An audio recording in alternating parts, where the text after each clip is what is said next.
Fala investidores, sejam muito bem-vindos ao canal Plano e Leio Investidor. Eu sou Adriano Costa e no vídeo de hoje nós vamos falar do relatório gerencial de junho de 2023 do fundo Devan Recebíveis Imobiliários, é o fundo de investimento imobiliário DEVA 11, fundo DECRI. Então a gente vai ver aqui qual foi a performance do fundo nesse mês de junho, tá? Então fique conosco, se você gosta desse tipo de assunto, se inscreva no canal, ative as notificações e deixe o seu like, é tudo de graça, mas você ajuda muita gente aqui no canal, tá bom? Eu vou deixar também esse relatório gerencial na descrição do vídeo, assim como o nosso link do grupo do Telegram, link aberto, né? O grupo também é aberto para você conversar com outros investidores e colocar sua sugestão de vídeo, né? Suas dúvidas também lá, e outros investidores lá poderão também te ajudar. Vamos lá então. Devan Recebíveis Imobiliários, relatório que acabou de sair aí no último dia 25, se eu não me engano. Então a gente vai ver qual foi a performance do fundo no mês de junho. Bom, aqui alguns números do fundo, né? O fundo que pagou em junho 60 centavos por cota, dividend yield de 0,99% sobre o valor de mercado, que fechou ali em torno de R$60. Tá? Aqui comparando com o percentual do CDI, em torno de 88%, e se descontar ali o imposto de renda, né, onde a maioria das aplicações pelo CDI tem 103,6% do CDI. Então, mesmo assim, pelo valor de mercado, o fundo tendo rendimento, né, um desempenho maior que o CDI. Dividend yield nos últimos 12 meses, dividend yield médio está em 12,7%. Né? 12,7%, duração média da carteira 1,9 anos, a gente vai ver ali qual o percentual de obra concluída, de venda concretizada. Tá? Fique conosco aí, atualmente o fundo está com 137 mil cotistas, eu sou um desses cotistas aí, sofrendo com o preço de mercado, né? Mas aumentei um pouquinho a minha posição nesse período aí, né? Ainda mais que está em andamento aí a resolução de algumas situações aí com alguns ativos do fundo, né? E atualmente o fundo está com 87,7% da carteira indexado pela inflação, onde a sua maioria é IPCA, mais uma média de 10,6%. Então, na minha opinião, inflação acima e mais um spread de acima de 10%, para mim eu classifico como um fundo high yield. E CDI mais um spread de 5%, acima de 5%, eu também classifico fundos já como um fundo high yield. Né? Então, o DEVA é um fundo high yield, a gente verifica aqui. Apesar da inflação aí em junho, né? Em junho a inflação foi negativa, né, no mês de junho. Mais para baixo a gente vai verificar algumas informações aqui, índices econômicos, né? E pelo que eu estou vendo aqui, né, o estagiário trocou o número aqui do CDI e do IPCA, né? E o CDI de junho, que foi 1,07%, e o acumulado aí dos últimos 12 meses, 13,52%, e o IPCA teve deflação em junho de 0,08%, por isso que é importante você acompanhar os relatórios aqui conosco, tá? Erros assim a gente pode, né, confundir e confundir inclusive o cotista. Quando eles perceberem esse erro, provavelmente eles vão trocar lá o relatório gerencial. E o IPCA nos últimos 12 meses agora está em 3,16%. E IGPM está em deflação aí já há alguns meses, né? Então, mais um mês de deflação do IGPM, 1,93%, e acumulado nos últimos 12 meses, 6,86%. Muitos que pediram para trocar, inclusive, né, os contratos, né, porque o IGPM estava alto, agora tá aí, deve estar lamentando a troca para o IPCA, né? IPCA que ainda está acima do IGPM, lá em 2021, 2020 estava ao contrário, né? O IGPM estava nas alturas e o IPCA estava ali mais comedido, né? Bom, para quem não conhece o fundo, aquele é um fundo para investidores em geral, tá? Que investe em CRIs preponderantemente, tem desde agosto de 2020 para duração determinada, condomínio fechado, gestão ativa, títulos e valores imobiliários, classificação da Ambima. Esse é o CNPJ do fundo, né? Aqui é o ticket na B3, DEVA11, tem mais de 14 milhões de cotas emitidas, é um fundo na base 100, apesar de estar custando aí, fechou hoje dia 26 de julho, cotado a R$ 57 aproximadamente. E o fundo, já falei a quantidade de cotistas, é gerido pela Devan Asset Investimento e Vortex DTVM é administrador e custodiante, taxa de administração 0,20, pago a Vortex, né? 1% ao ano pago ao gestor e uma taxa de performance prevista aqui de 10% do QCD, 100% do CDI, que provavelmente não está pagando, né? O fundo está com uma queda aí monstruosa nos últimos meses. Comentários aqui do gestor. Então o Deva distribuiu 8,4 milhões aí em junho, né, referente ao mês de junho, pagos em julho. Fundo que anuncia seus proventos no quinto dia útil do mês subsequente ao que ele faz referência. Então anunciou no quinto dia útil de julho e paga no 10º dia útil também no mês subsequente ao que ele faz referência. Então pagou no último dia 14 ou 15, se eu não me engano, de julho, né? 60 centavos foi a distribuição isenta de imposto de renda, né? Então, para o preço de mercado atual, foi quase 1% de yield, né, de proventos, e a remuneração equivale aqui, como a gente já falou, sem imposto de renda, né? Como os proventos são isentos, 103,6% do CDI. Dividend yield anualizado também, a gente já comentou, acima de 12,7%. Fundo que já distribuiu a R$ 10,11 por cota nos últimos 12 meses. E atualmente a taxa média ponderada da carteira está IPCA mais 10,6%. Desses valores de IPCA aqui, né, dos fundos indexados ao IPCA, 99 tem proteção contra a deflação, que pode... Não vai ter muita diferença, que a deflação foi muito pequena, né? Praticamente aí não vai ter muito impacto, né? Vai ser nulo. 99% dos ativos possuem essa proteção contra valores deflacionários.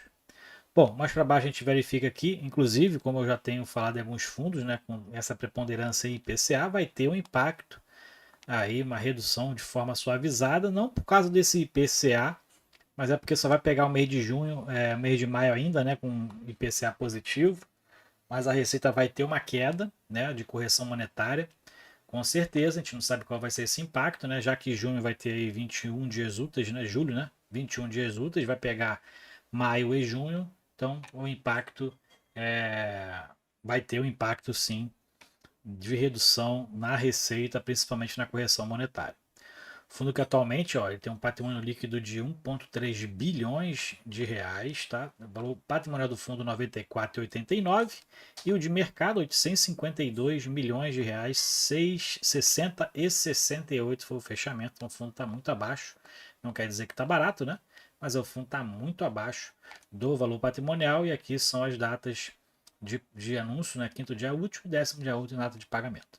Em linha com as estimativas, quando ele fala aqui, deflação do mês 0,8, né? Dentro ali da expectativa de mercado, tinha-se uma expectativa de na próxima reunião do Copom descer 0,5%, mas agora a expectativa com esse esfriamento aí do IPCA, provavelmente, né, já possa, se começar a cair já na próxima reunião na reunião do Copom, a Selic, né, vai cair em torno, expectativa que cai em torno de 0,25 pontos percentuais. Bom, vamos lá, mais para baixo aqui, algumas informações sobre as inadimplências que afetaram a distribuição do fundo no mês de junho, né? A gente verifica que na DRE gerencial, onde a gente já tem aqui, foi de 9,3 milhões em junho, né? Já é a menor receita nos últimos 7 meses, né? A gente verifica a redução tanto nos juros quanto na correção monetária, rendimento de caixa também. E 900 mil reais foi a despesa total do fundo, né? Não teve muito impacto em relação ao mês de maio. Total distribuído 8,4 milhões para 14 milhões de cotas, o que deu 60 centavos por cota de distribuição, e o fechamento foi de R$ 60,68. Bom, e o yield patrimonial, né? 0,63% de distribuição. Provavelmente a distribuição vai ser impactada, né, para o próximo mês. Aqui é a abertura, né, por cota, né, dos valores da composição dos rendimentos por cota, né? Então o último rendimento foi de 60 centavos, né? Então 32 centavos vem dos juros diários, 26 da correção monetária, 3 centavos de outras receitas e 6 centavos são as despesas do fundo, né, que desconta então do valor, que deu 60 centavos por cota. Aqui a gente verifica o dividend yield nos últimos 12 meses, está acima de 1% ainda a média do dividend yield, né? Isso com base no valor de mercado. Esses valores aqui, o fundo está custando em torno de 90 e poucos reais. Foi o período de deflação aqui nesses 3 meses, né? Então pegou com mais impacto aqui em setembro e em outubro, né? Mas o valor de mercado aqui estava muito superior, e esse dividend yield aqui é dividend yield a mercado. Então a média ainda está aí em 1,1%. Mais para baixo a gente verifica a carteira, então tem aqui a legenda, né?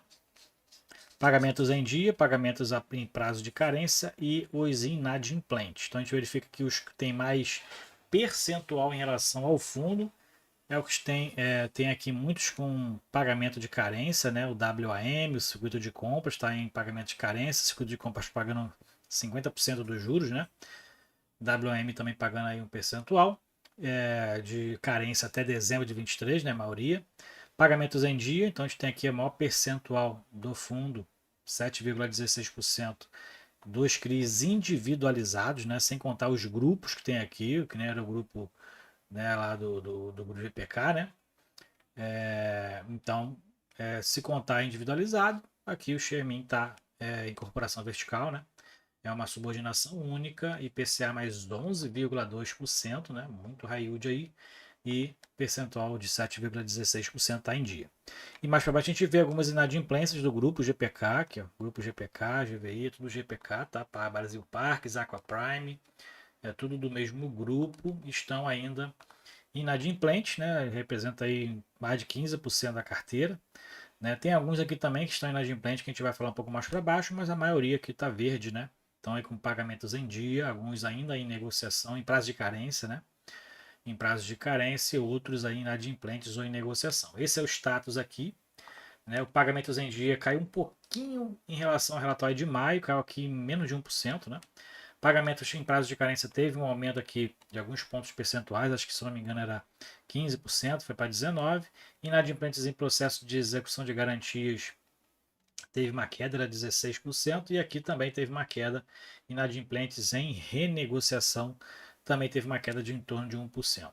Então o fundo aí segue trabalhando, né? A gente segue aí verificando o acompanhamento desse desenrolar. Aqui tem alguns fundos ainda, alguns CRIs, na verdade, inadimplentes. Esse, por exemplo, aqui o Búzios, Gran Viver 2, Resort do Lago representa 6% da carteira e permanecem inadimplentes. Então, segue as negociações aí referentes ao andamento, né? Então, esse primeiro aqui, 6%, representa a maioria desses ativos aqui que estão inadimplentes, já que aquele do grupo Gramado Parques estão aí em negociação, né? Então, esse Gramados Parques aqui, que é os 15%, representam esses 15% aqui de inadimplentes em processo de execução de garantias. Então, a gente verifica aqui mais para baixo. Então, esses dois inadimplentes são esses dois aqui. São esse grupo de 6% mais esse Heritage Tower de 0,4%. Aqui em negociação, na verdade, em processo de execução de garantias é o Gramado Parque, né? Que aí, inclusive, tem aí, o fundo ainda não tem notícias a respeito dessas execuções, né? Já que é um grupo, muitos fundos têm, inclusive, esses CRIs aí, né? Então, o fundo ainda não tem aí novidade em relação a isso. O circuito de compras pagou, está em dia depois da renegociação, né? Pagando 50% dos juros até dezembro de 2023. E mais para baixo a gente verifica aqui dentro da carteira, né? 87% são CRIs, 7,4% são FIIs e caixa são 5%. Dentro da subordinação, a gente verifica que o fundo dentro da subordinação não é nem tão arriscado assim, já que tem preferência nos pagamentos em mais de 70%, mais de 80% dos seus CRIs, né? E dentro dos segmentos que tem aqui um risco aqui pequeno aqui no corporativo, mas todo o resto praticamente aí são CRIs com maiores riscos, contratos mais pulverizados, né? E a gente verifica também dentro do indexador, em médio, está em mais de 10%, caracteriza um fundo high yield, né? Na minha concepção, acima de 10% mais inflação para mim é fundo high yield, acima de 5% mais CDI também é um fundo high yield, né? Com sérios riscos de inadimplência, né? Por conta do alto prêmio de risco do crédito fornecido, né? E aqui o fundo tem 99% da sua carteira são protegidas pela deflação. E aqui a diversificação regional, né? Então isso aqui não é muito importante. Aqui é a evolução da carteira da operação por estado. Então agora são 16 estados. O andamento das obras está em média aí 92% de obras performadas, ou seja, concluídas. Daqui para lá é tudo performada. Né? E mais para baixo a gente verifica a carteira vendida, em média 84%. Só dois aqui 100% vendidos, mas a maioria aqui acima de 70% de vendas. Né? Então o fundo também segue aí com uma média boa dentro das vendas. Aqui a alocação tática, então tem fundos, o fundo tem alguns outros fundos na carteira, né? E o mais conhecido aqui é o XB6O11, que não tem oferecido muitos rendimentos aí para os cotistas, né? Inclusive nunca vi pagar, e o Devan Fundo de Fundos, que é um fundo de fundos da própria Devan, o fundo tem uma participação mais relevante. E aqui toda a parte qualitativa, né? Você pode ver as garantias, quais são os lastros, né? Quais são os tipos de cotas e subordinações, qual é o prêmio de risco mais a inflação ou o CDI. A gente verifica, por exemplo, esse CRI Widham é IPCA mais 17,5%, então realmente é um prêmio de risco elevadíssimo, né? Tem aqui as garantias, né? Garantias, fundo de obras, fundo de reserva, né? Tem aqui cotas de SPEs, a seção fiduciária da carteira. Então, são essas garantias aqui que você pode acompanhar aqui em todos os papéis que compõem a carteira do Deva 11. E mais para baixo, para encerrar, aqui a gente verifica a liquidez do fundo. Então, teve uma queda relevante, assim como teve no HCTR, no último relatório que a gente tirou do HCTR. Procura aí para você também se informar. Fundo que tem é o quarteto fantástico, né, que eu estou dizendo, né, o HCTR 11, o DEVA 11, o VSLH 11 e o TORD 11, que sofreu aí por concentrar muito nesse grupo Gramado Parques aí, GPK e tudo mais. 46,4 menos foi o volume negociado em junho, uma queda de mais de 70% em relação aos últimos meses, né? Teve até cotas negociadas aqui 736 mil, maiores do que fevereiro em janeiro, só que aqui em janeiro e em fevereiro a cota estava acima dos R$ 80, então a liquidez foi maior por conta disso. E não sei se o estagiário também aqui errou, mas é muita coincidência ter a mesma negociação de fevereiro em janeiro, né? Mesma quantidade de tudo aqui. Acho que o estagiário também errou aqui no relatório. E o valor de mercado, então tá aí 852 milhões, o giro de cotas foi de 5,5% e a representação do DEVA 11 na carteira teórica do IFIX está em 0,64%. E esse aqui é o volume negociado versus o preço. Então esse foi o volume que a gente falou ali para cima, 46 milhões. E aqui o preço encerrou a R$ 60,68. Então a gente verifica que o fundo teve muitas negociações nesse período de março, abril e maio, apesar do preço baixo, foram muitas cotas realmente negociadas nesse período, quase o dobro de junho, né? Quase o dobro o triplo do que normalmente ela era negociada. E aqui a gente verifica que a quantidade de cotistas segue aumentando, teve uma redução somente aqui no período ali do anúncio da inadimplência, que foi em março, né?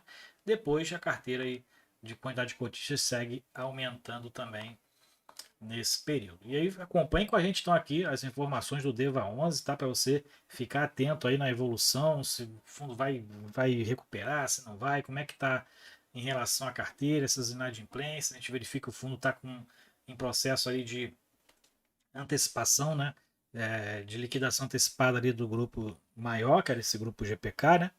Que representa 15% da carteira. Se acontecer, realmente vai ser um alívio aí para o fundo, né? E aí o fundo vai poder investir em outras frentes aí para poder recuperar a boa distribuição e o bom desempenho da carteira que tinha antes desse problema aí de março, né? E a expectativa aqui tem todas as informações aqui atualizadas, tá? Você pode baixar aqui o relatório das situações, o porquê que teve aqui o pré-pagamento, a, a carência, né, do seguro de compras, como é que está atualmente, tá?